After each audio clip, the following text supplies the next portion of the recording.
Fresh fish, caught this morning. The best prices in Naples. Come and get it before it is gone!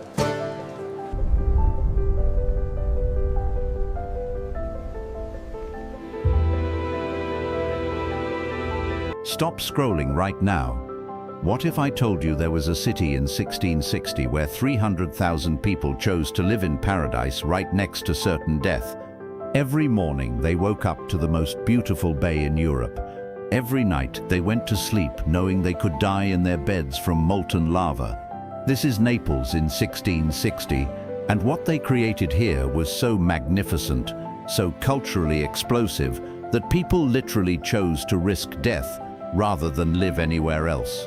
Here's what nobody tells you. Vesuvius had already killed hundreds of thousands of people. Everyone in Naples knew it would erupt again. The mountain was literally smoking every single day, but they stayed anyway. And what I'm about to show you is going to blow your mind about human psychology and risk. Picture this insanity. The same volcano that makes Naples the most dangerous place to live in Europe also makes it the most beautiful. Volcanic ash creates the richest farmland on the continent. Volcanic minerals create the bluest water in the Mediterranean. Volcanic heat creates the perfect climate for year-round paradise. Death and paradise coming from the exact same source. And Neapolitans had figured out how to embrace both. What I'm about to show you is how an entire civilization learned to live with certain death hanging over them every single day. But more than that, how that constant awareness of death created the most passionate, most alive culture in all of Europe. Here's what's going to shock you about living with daily death threat. It doesn't make you afraid, it makes you incredibly, intensely alive. Neapolitans in 1660 lived with more passion, more joy, more intensity than people anywhere else in Europe, because they knew every day could be their last. They turned the psychology of death into the secret of life, and European visitors were stunned by how much more alive Naples felt than their safe, boring cities. But here's the ultimate paradox that's going to blow your mind. The same volcanic force that threatened to destroy Naples was creating beauty so incredible that people risked death just to experience it. Naples is ruled by Spanish viceroys who brought Mediterranean passion to Italian sophistication. Spanish intensity meets Italian artistry, meets volcanic psychology. The result? A cultural explosion more powerful than Vesuvius itself. Music so passionate it made other European courts seem emotionally dead. Art so intense it made Renaissance painting look restrained. Architecture so bold it made Roman grandeur look cautious. Living with death creates cultural fearlessness. Picture waking up every morning in 1662 and seeing Vesuvius smoking in the distance. Your first thought isn't fear, it's gratitude. Grateful for another day in the most beautiful place on earth. Grateful for volcanic soil that produces the best food in Europe.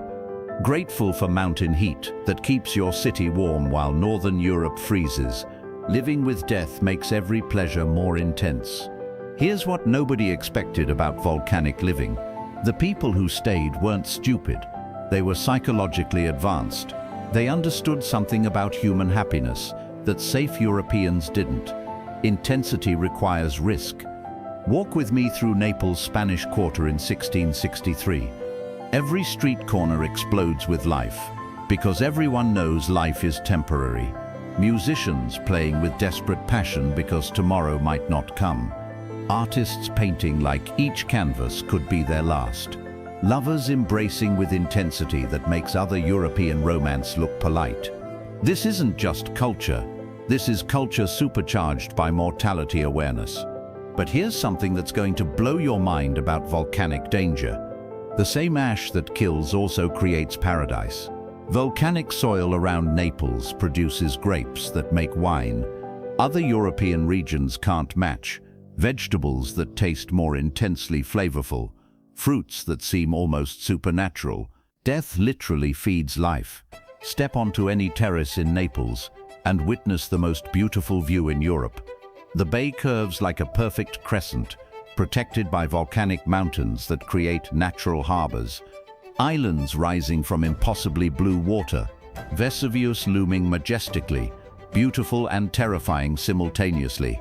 European travelers wrote that seeing Naples for the first time felt like discovering what paradise looks like when it's real, but dangerous. No other European city offers beauty combined with such dramatic risk. The Spanish viceroys ruling Naples understood something brilliant. If you're going to risk death by volcano, you might as well live like royalty while you're alive. Royal Palace of Naples rivaling anything in Madrid or Vienna. Here's what living with death does to music. Naples in 1665 is creating musical styles that won't reach other European cities for decades. Opera techniques, so emotionally intense they make audiences weep. Folk songs expressing joy and sorrow simultaneously. Street music that captures the essence of living fully while death waits nearby.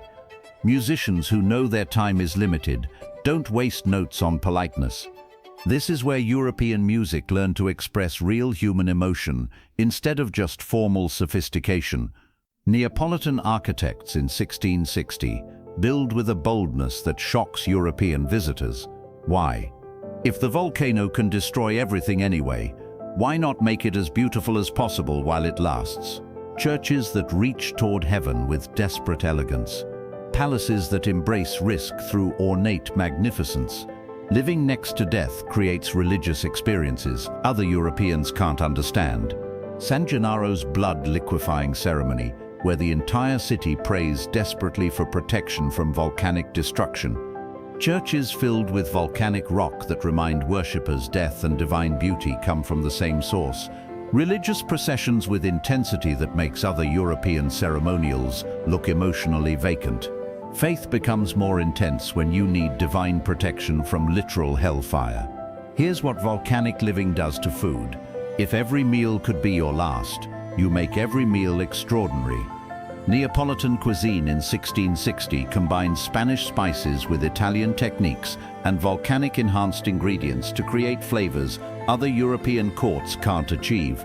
Cooking with the urgency of people who understand pleasure is temporary. But here's what's most fascinating about volcanic living.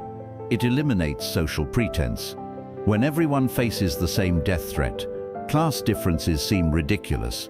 When pleasure is temporary, sharing it becomes instinctive. When survival depends on community, cooperation replaces competition. Neapolitan social life has warmth and authenticity that makes other European court culture seem artificial. Death threat creates social honesty. Neapolitans develop a daily ritual other Europeans find incomprehensible, checking Vesuvius every morning and evening, not from fear, from appreciation. The mountain that threatens them also protects their bay from northern winds, creates their perfect climate, and provides the minerals that make their water taste better than anywhere else in Europe.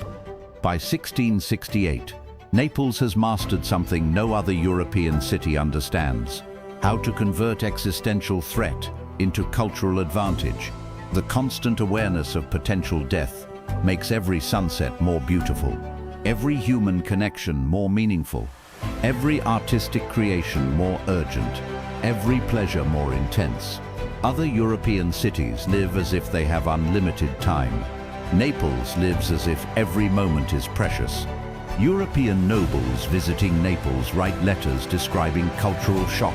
Neapolitans live more fully in one day than we live in a month. Their food tastes more intense, their music feels more real, their conversations matter more. Living with death teaches living with intensity. Here's something that's going to blow your mind about economic psychology.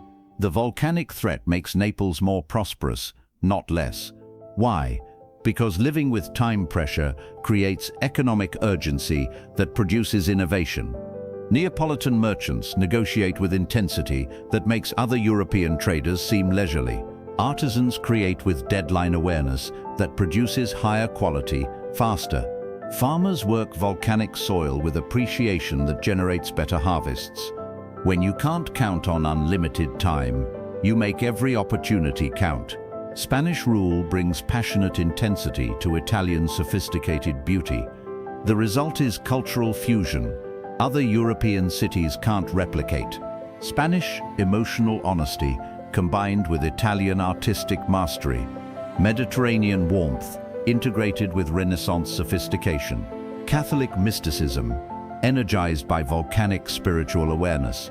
Neapolitan artists in 1670 developed painting techniques that won't reach other European cities for generations. Why?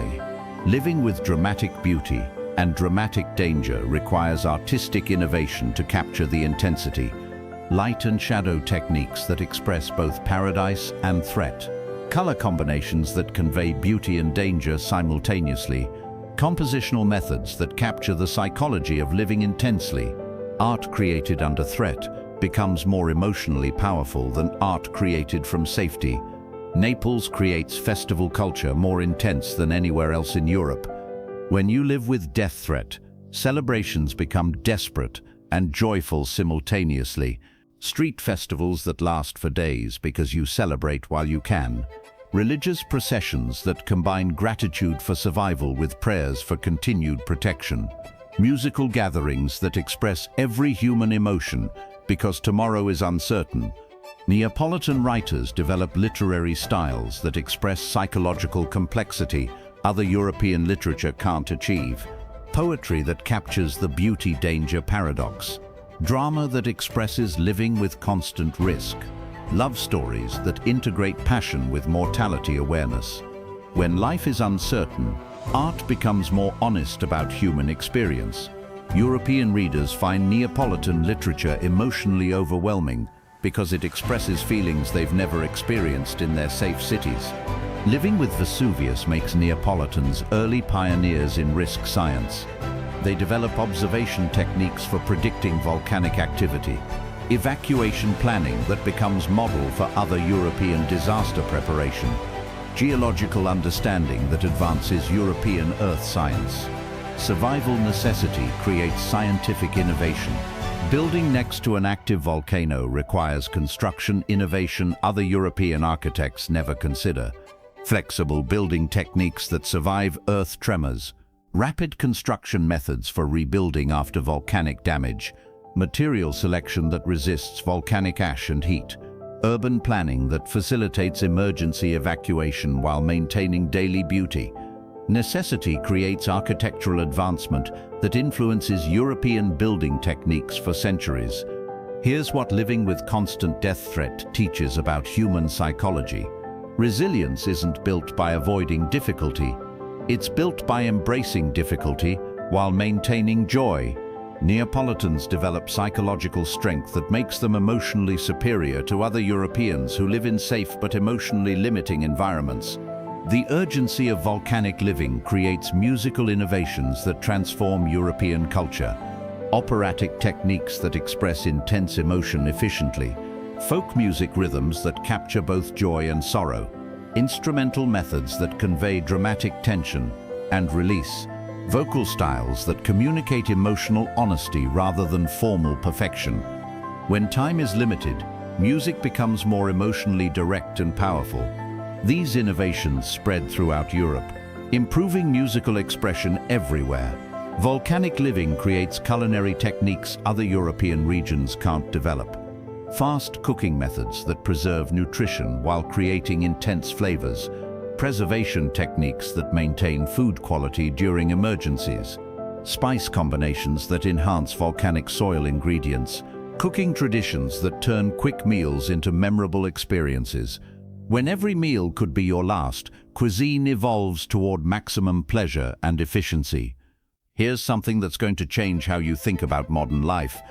Every psychological technique for living with uncertainty that modern psychology teaches was perfected by Neapolitans 360 years ago.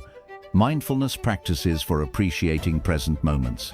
Risk assessment for making decisions under uncertainty. Resilience building through embracing rather than avoiding difficulty.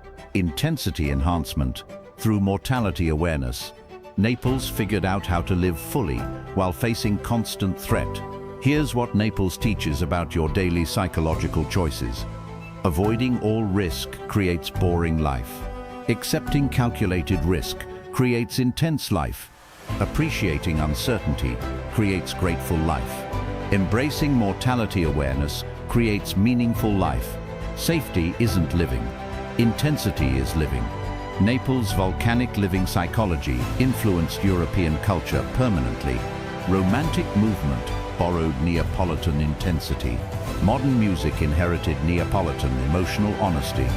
Contemporary architecture uses Neapolitan risk-embracing boldness. Current psychology applies Neapolitan mortality awareness techniques. Living with death threat created cultural innovations that improved human experience for centuries. Standing in Naples today, you can still feel the power of their volcanic living philosophy. Walk along the Bay of Naples and experience beauty enhanced by aware of its fragility. Tour Neapolitan neighborhoods and witness cultural intensity that comes from understanding life's uncertainty. Eat Neapolitan food and taste flavors created by people who made every meal count. But in 1665, this wasn't tourism. This was a complete philosophy for living fully while facing constant death. Here's the ultimate truth about Naples' volcanic experiment. The city that lived on Europe's deadliest volcano discovered the secret to living more intensely than anywhere else on the continent. They proved that human happiness doesn't come from safety. It comes from engaging fully with life, knowing that life is temporary. That risk and beauty often come from the same source. That mortality awareness enhances rather than diminishes joy. That communities facing shared danger develop authentic connections impossible under safer conditions. Naples taught Europe that the secret to living isn't avoiding death. It's embracing life so fully that death becomes irrelevant. That's why they chose paradise next to a volcano. Not because they were reckless, but because they understood something about human psychology that safe cities never learned. Intensity requires risk, beauty requires danger, life requires awareness of death. And when you master that balance, every day becomes extraordinary. That's all for our journey through volcanic Naples. But remember, every time you choose comfort over intensity, safety over beauty, you're making the opposite choice from people who created the most passionate culture in European history. If there's another moment when humans chose beauty over safety, another city that turned danger into cultural advantage, let me know in the comments. Because Naples' lesson isn't about volcanoes or Italy. It's about the eternal human choice between safe mediocrity and risky magnificence. The people who chose to live on Europe's deadliest volcano proved that the secret to extraordinary life is embracing extraordinary risk.